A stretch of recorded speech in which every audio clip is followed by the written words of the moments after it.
Jesu Kristu yinkosi Baba. Ndiyabulisa ke kutata wethu Nsibande, ndibulisa kumama. Egameni leNkosi yami Yesu Kristu, ndiyambonga kakhulu Somandla. Uyandithanda usuku nosuku, iyure neyure. Uyandithanda kakhulu, zonke izinto ndizibona ingathi ziyatshintsha. Ndiyaqalisa nobhala, umane ndikhumbuza konke nje izono zam. Umane ndikhumbuza uBaba, nam ndiyambonga kakhulu. Ndithi mandibulise nje ekhayeni lezwi, entabeni kaJehova uyabonelelwa. Ndithi mandibulise ndiphile kakhulu, kuhle kum. Thixo uyandithanda Nkosi yami. Bendiba ndisindisiwe, kanti zininzi izinto zisalele ngasemva endingakazenzi. Ndiyambonga uThixo othe wazityhila kum. Ndiyambonga nalowo uthe wandingenisa, Nkosi yam, ekhaya lezwi. Ndiyabonga kakhulu Tata. Iintshumayelo zakho ziphilile, zinokugcobo lukaThixo. Uthi uthetha nje ubone uba Nkosi yam uyathatsheka. Uyathatsheka. Yho, Bawo ndiyabulela Nkosi, ndiyabulela. Sitshoko kumandi, ingqondo ifresh, umzimba ukhaphukhaphu, umoya uyalangazelela. Oh, ndiyabulela kakhulu Tata, ndibulela nje ukudibana nani Thixo wam. Ndingekahambi emhlabeni, kodwa uThixo wandenzela inceba uba mandithi ndihamba ndibe ndiyazi uba yini nani efuneka ndiyenzile. Ndiyabonga kakhulu egameni leNkosi. UYesu Kristu yinkosi, uYesu Kristu yinkosi. Siyabonga kakhulu Enkosi Tata. uJesu Kristu inkosi. Angibingelele kubaba nomama, ngibingelele ekhaya lezwi abazalwane bonke, ngibingelele entabeni yendlu kaJehova kuyabonelelwa, egameni elihle lenkosi ethu Jesu Kristu. Ngithi angibonge Baba ukufika kwakho eGoli, eKatlehong. Ngathi uma ngingena ngikubona nomama, ngezwa nginokujabula okukhulu, nginokujabula kakhulu. Hayi, angazi leya njabula ukuthi ngingayichaza kanjani, engayibizwa uma nginibona nomama. Baba, siyabonga kakhulu ukufika kwakho. Wabiza abagulayo ukuthi khona na abagulayo. Ngaphakama washo abaseRoma 10 verse 9. Sasho ngemuva kwakho. Baba, wakhuleka. Ngangiphethwe isandla sipholile. Ngiyambonga kakhulu uNkulunkulu ohamba nawe Baba, okuwe. Ngiyambonga ngohlobo olumangalisayo. Siyabonga kakhulu ney'mfundiso ezemihla ngemihla, ukudla kwemihla ngemihla, iqiniso elithi malifika uzibone sengathi awukholwa, lifike nje lilungise yonke into. Baba, siyabonga iqiniso elingasakhulunywa kulesi sikhathi, kushunyayelwa ivangeli le-prosperity. Kodwa siyabonga uNkulunkulu osakuphathise lelo qiniso, liyasiphilisa.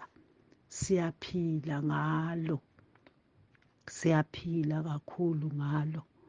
Siyabonga Baba, uyibeka into umuntu uma bekade engayiboni kahle, kodwa uyibeke wena ivele ithi bha.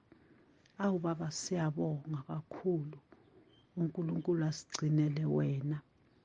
uJesu Kristu inkosi. uJesu Kristu yinkosi. Ngiyabingela ekhaya lezwi nasentabeni kaJehova kuyabonelelwa. Nginalo mbono engibe nawo ngenyanga endlule. Ngiyaye ngithi ngizowuletha, angazi ukuthi yini engivimbayo.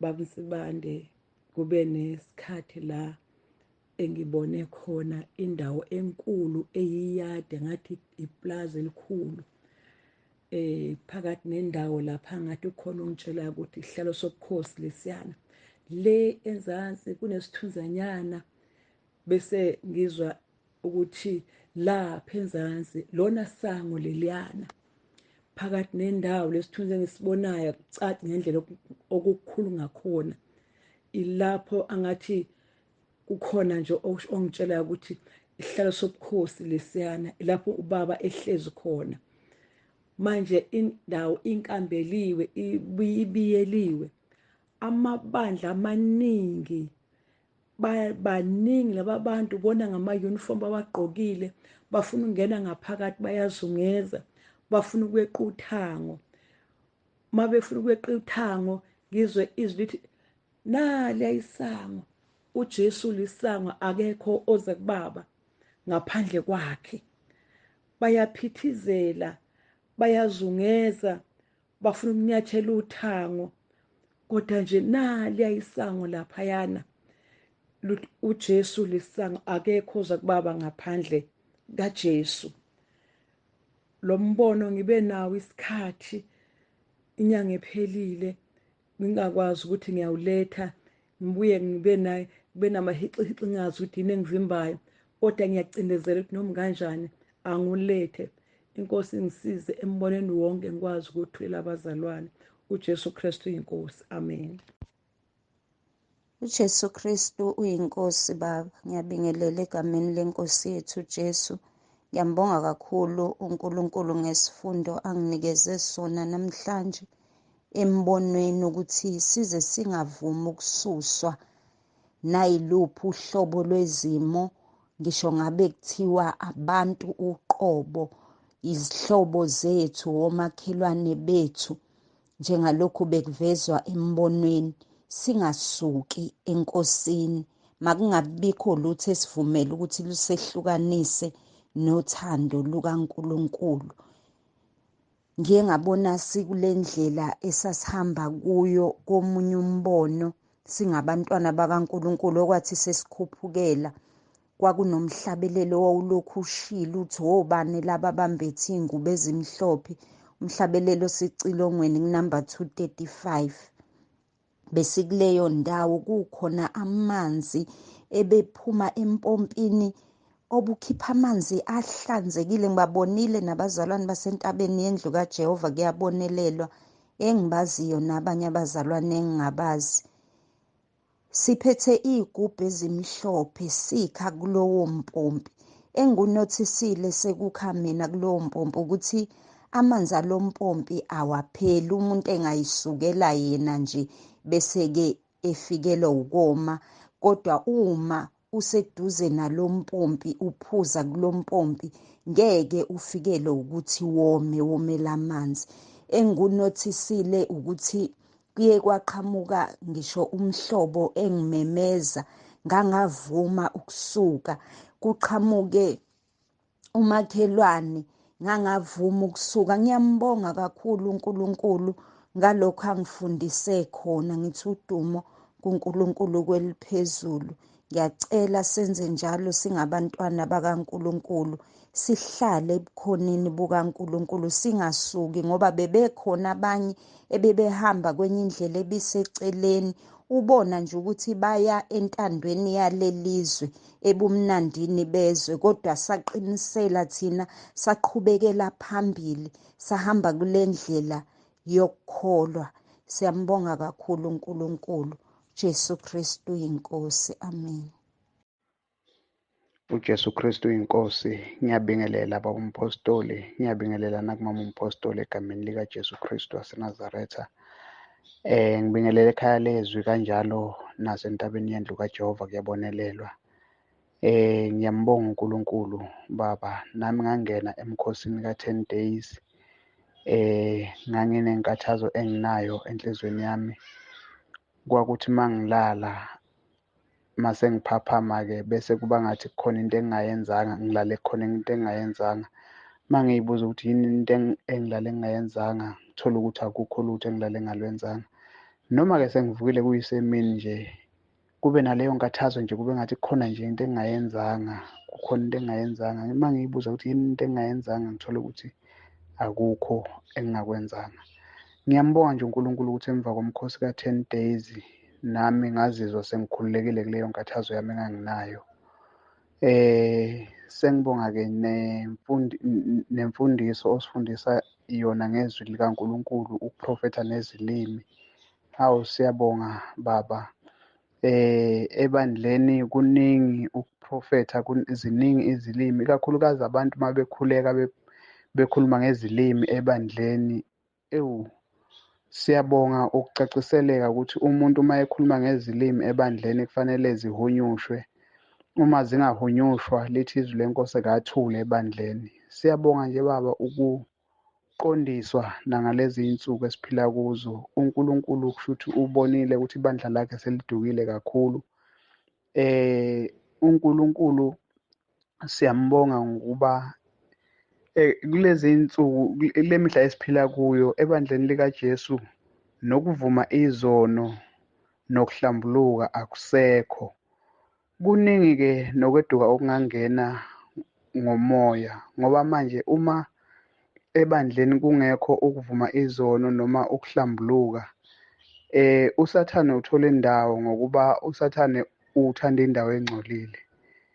Omoya abangcolile bengangena ukudukisa ibandla. Uma singabazalwane singavumi izono, kulula nokweduka endleleni. Siyabonga nje kakhulu baba egameni likaJesu ukuthi uNkulunkulu asiphe umprofethi wangalesi sikhathi ukuzosikhipha enkingeni yokungabi nalo ulwazi ngezwi lakhe. Siyabonga nje kakhulu, sithi uJesu Kristu uyinkosi, uJesu Kristu uyinkosi, uJesu Kristu uyinkosi. Amen.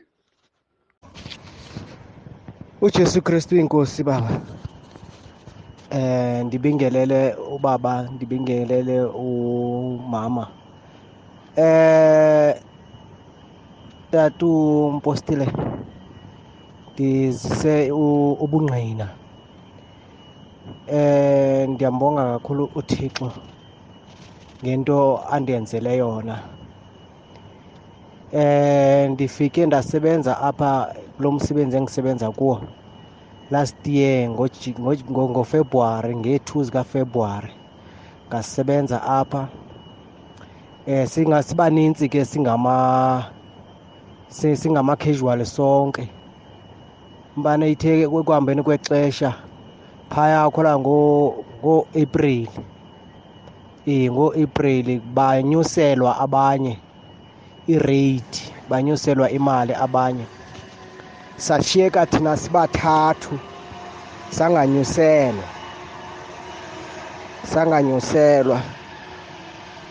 Sahlala ke tata, sahlala ke ngolo hlobo. Sake saya ke kumphathi wethu simbuza na iyenzeka njani loo nto leyo. Wathi no, umphathi wethu kuthi asonguye oyenze le nto, imanager ephethe yena. Hayi, savela sayiyeka ke tata, sathula, sayiyeka loo nto leyo. Izolo kwenzeke isimanga. Izolo uyasibiza ke lo mnye umfana ubengekho, besengasese. Ngoku ubiza mna nomnye umfana lo, umphathi lo, hayi manager, umphathi lo. Athi kuthi njengoba besikhala sithi kutheni thina singanyuselwa, ithini into yethu. Ngoku yena ke ngoku uze nempendulo, qha ke ngoku thina nasilindele impendulo, i-bad news na okanye i-good news. Hayi, siphendule thina nalo mfana sithi thina silindele i-good news. Athi yena okay, i-good news nazi ke, i-good news endize nazo. Athi ukusukela kule veki ezayo, kule veki ezayo nizabe niphangelela imalini, izabe inyusiwe kule veki ezayo, izabe inyusiwe kule veki ezayo. nizabe niphangelela kule veki ezayo nizabe niphangeleleleni enye imali enyusiweyo. Ngiyambulela kakhulu uThixo Tata uMpostile kakhulu. Ndiyabulela uJesu Kristu inkosi. uJesu Kristu uyinkosi. Ngiyabingelela Baba Sibande, Mama Sibande, abazalwane basentabeni, abazalwane basekhaya lezwi, egameni lenkosi yethu uJesu Kristu waseNazaretha. Ngiyabingelela ekuseni nje baba, nginobufakazi obuncanyana nje. Ngezwe ngalalela ngelinye ilanga, ngilalela inkonzo ngoba ngiyayilalela iy'nkonzo njalo, nginako ukuyilalela noma sibuye sihlushwe indawo esihlala kuyona nge-network. Kodwa nje baba, ngizofakaza la ukuthi uNkulunkulu ungenzele umusa. Umntanami eboleke omunye umntwana womzalwane i-calculator yakhe. Lo mntwana wayilahla, wangasho kubazali bakhe, wangasho nakulo mntwana ukuthi ilahlekile, uzokhuluma ngoba isilahlekile lo eseyidinga nayo ukuyisebenzisa. Kodwa nje khona intshumayelo baba owayenza, noma ngasayikhumbula ukuthi ayenini. Usho nje ukuthi nawe ekhaya lakho ke wafika abantu kade bekusiza bezokusebenzela, kukhona into abayonile, kodwa ngenxa yokuthi uNkulunkulu usewenzile umsebenzi empilweni yakho, awuzange bathukuthelele labo bantu. Kunalokho wahamba wayothenga into eyoniwe ukuthi iphinde futhi ilungiswe.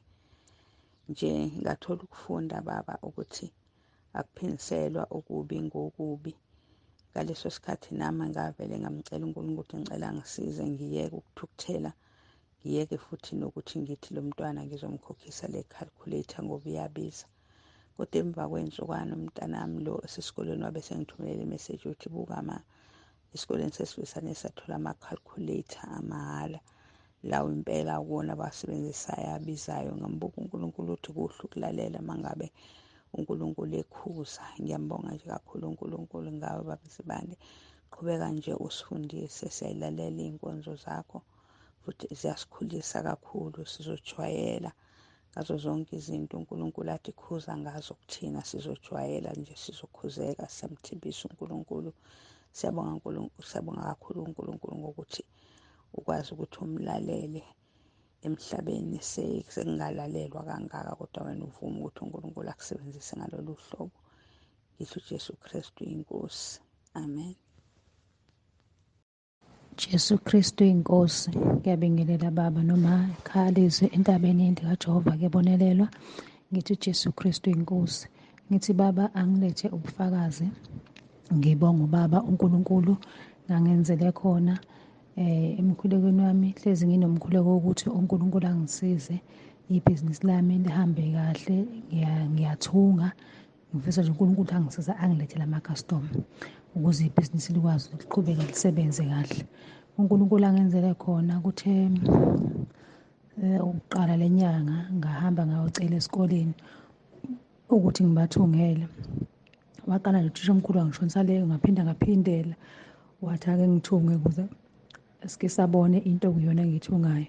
Uthe last week ngayifona into angayithola, ngathunga baba, ngahambisa. Ayi, wakubona ukuthi ku-right futhi nendwangu yami iyi-quality. Wancoma nje impela, wangemukela sengizokwazi ukuthi ngisithungele isikole sangakithi. Ngiyabonga kakhulu baba, ngiyambonga kakhulu uNkulunkulu. Ngiyafisa nje ukuthi ngiqhubekele phambili, ngingagcini ngaso sodwa nje ukuthi uNkulunkulu angisize ngiqhubekele phambili.